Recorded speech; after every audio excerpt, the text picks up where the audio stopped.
ఈ రోజు మనం అందరం ఎంతగానో వెయిట్ చేసిన రోజు రానే వచ్చింది. సునీత విలియమ్స్ మరియు బుచ్ విల్మోర్ ఇంకా కొద్ది గంటల్లో భూమిపైకి ల్యాండ్ కానున్నారు. జూన్ 6, 2024 లాస్ట్ ఇయర్ వాళ్ళు స్పేస్లోకి ఎంటర్ అయ్యారు.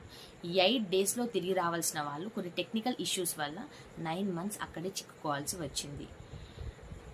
మార్చ్ 18, 2025 10:30కి వాళ్ళు ఇంటర్నేషనల్ స్పేస్ స్టేషన్ నుంచి అన్లాక్ అయ్యారు. అక్కడ నుంచి 17 అవర్స్ వారికి భూమిపైకి రావడానికి పడుతుంది. సో 19th మార్చ్ 3:30 AM ఇంకా నెక్స్ట్ 1 to 1.5 అవర్లో వారు భూమిపైకి రానున్నారు.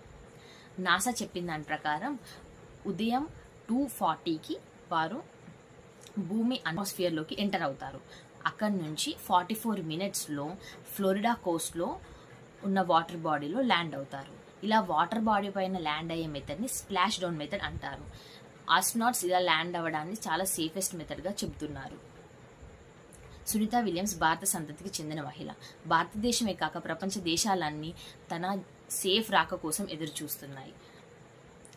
ఎందరో దీనికోసం ప్రార్థనలు కూడా చేస్తున్నారు. వారు ఒక్కసారి సేఫ్గా వచ్చాక వారు వెంటనే ఇంటికి వెళ్ళలేరు. 45 డేస్ పాటు వాళ్ళు నాసా పర్యవేక్షణలో ఉంటారు. 9 నెలల పాటు వారు అంతరిక్షంలో ఉండడం వల్ల చాలా ఎక్కువ రేడియేషన్కి గురి అయ్యారు. దానివల్ల వచ్చే ప్రమాదాలను ఇక్కడికి వచ్చిన తర్వాత ఎదుర్కోకుండా ఉండడానికి నాసా ఆధ్వర్యంలో ఉంటారు.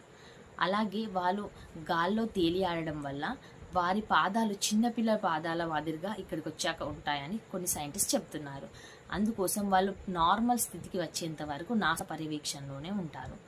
మనం కూడా అందరితో పాటు వాళ్ళు ఇక్కడికి సేఫ్గా రావాలని విష్ చేద్దాం.